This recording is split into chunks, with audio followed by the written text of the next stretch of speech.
ሰላም ሰላም የቻናላችን ቤተሰቦች እንዴት አላችሁ? ባላችሁበት ሰላማችሁ ይብዛ። በዚህ ቻናል አማርኛ፣ እንግሊዘኛ፣ ሂሳብ እንዲሁም ሌሎች ትምህርቶች እያስተማርን እንገኛለን። የምናስተምርበት የትምህርት አማራጭ በኢሞ፣ በቴሌግራም፣ በዋትስአፕ፣ በጎግል ሚት በያላችሁበት ቦታ ሆናችሁ መማር ትችላላችሁ። ቻናሉን ላይክ እና ሼር ሳብስክራይብ ያደርጋችሁ ጀምሩ። ለዛሬ ትምህርት ይዤላችሁ የመጣው እንግዲህ የተለያዩ ቃላቶችን ጽፌ እነሱን በአማርኛና በእንግሊዘኛ እንዴት እንደሚጻፉ አንድ ባንድ አሳያችኋለሁ ማለት ነው። በደንብ አድርጋችሁ እናንተ ቪዲዮውን ትኩረት ወስዳችሁ እስከ መጨረሻው አብራችሁ ከኔ ጋር ያነበባችሁ የጻፋችሁ ተከታተሉ። እዚህ ጋር እንደምታዩት ምንድነው እነዚህ በዚህ ገጥ የተጻፉት እነዚህ ተራ ወደዚህ ወደ ታች የጻፍኳቸው በአማርኛ የተጻፉ ናቸው።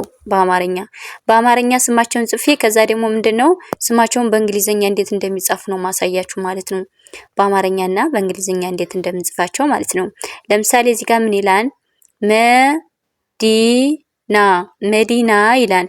መዲና ማለት የመብሰብ መጀመሪያ ድምጽ ናት። ዲ የቤተሰብ ሶስተኛ ድምጽ እና የነፍሰብ አራተኛ ድምጽ በአንድ ላይ መዲና። ይሄ በአማርኛ የተጻፈ ነው። በእንግሊዘኛ ወደ እንግሊዘኛ ስንቀይረው ደግሞ መዲና የሚለውን በእንግሊዘኛ ስንጽፈው ኤም ኢ ዲ አይ ኤን ኤ በአንድ ላይ ምን ይላል? መዲና ይላል ማለት ነው። ኦኬ ወደ ቀጣዩ ስንመጣ እንደገና እዚህ ጋር ምን ይላል? ቤቶች ይላል። ቤ ማለት የቤተሰብ አምስተኛ ድምጽ ናት።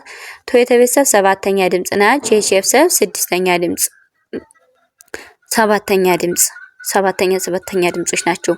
በአንድ ላይ ቤቶች የሚለውን ወደ እንግሊዘኛ ስንቀይረው ምን ይላል ማለት ነው?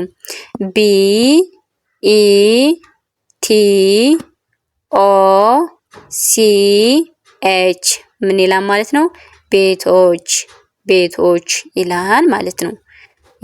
ኦኬ ወደ ቀጣዩ ስንመጣ እዚህ ጋር ምን ይላል?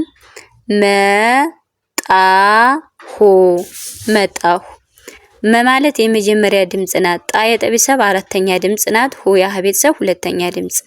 መጣሁ የሚለውን ወደ እንግሊዘኛ ስንጽፈው ወይም ስንቀይረው ኤም ኢ ቲ ኤ ኤች ዩ በአንድ ላይ መጣሁ የሚል ቃል እንመሰርታለን ወይም ደግሞ እናገኛለን ማለት ነው።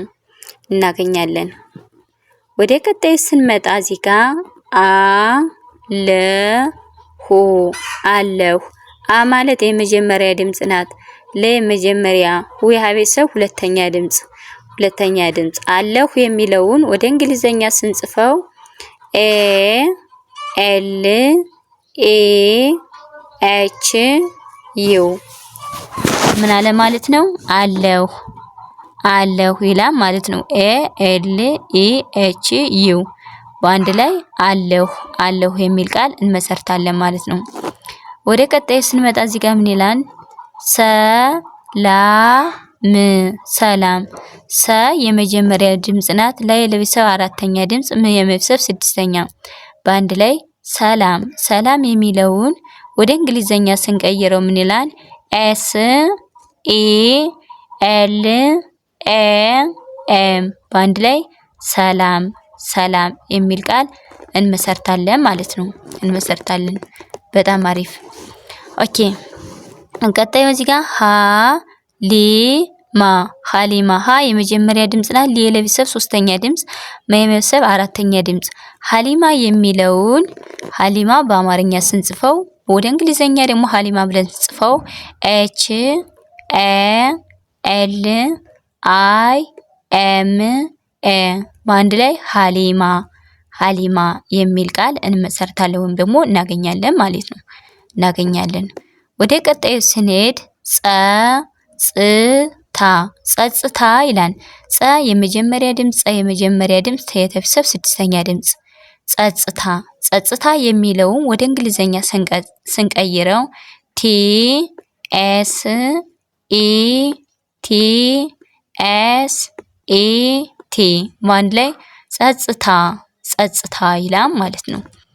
ኦኬ ሸት ውሸት። የወ ቤተሰብ ሁለተኛ ድምፅ ሸ ቤተሰብ የመጀመሪያ የቤተሰብ ስድስተኛ። ውሸት የሚለውን ወደ እንግሊዘኛ ስንቀይረው ወይም ደግሞ ስንጽፈው ደብሊው ዩ ኤስ ኤች ኢ ቲ በአንድ ላይ ውሸት የሚል ቃል እንመሰርታለን ወይም ደግሞ እናገኛለን ማለት ነው። ቀጣዩ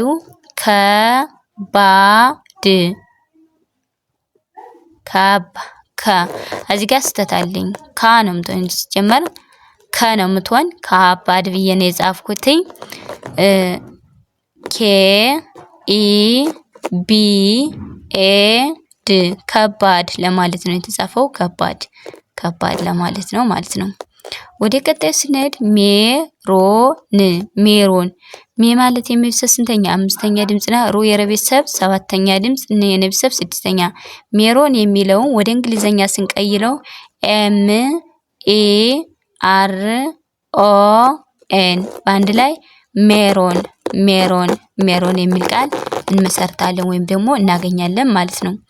እንግዲህ ለዛሬ ቪዲዮ ይዤላችሁ የመጣው በአማርኛ የተጻፉትን ወደ እንግሊዘኛ መቀየር እንዴት ነው መንቀየራቸው የሚሉትን ያሳየኋችሁ ማለት ነው።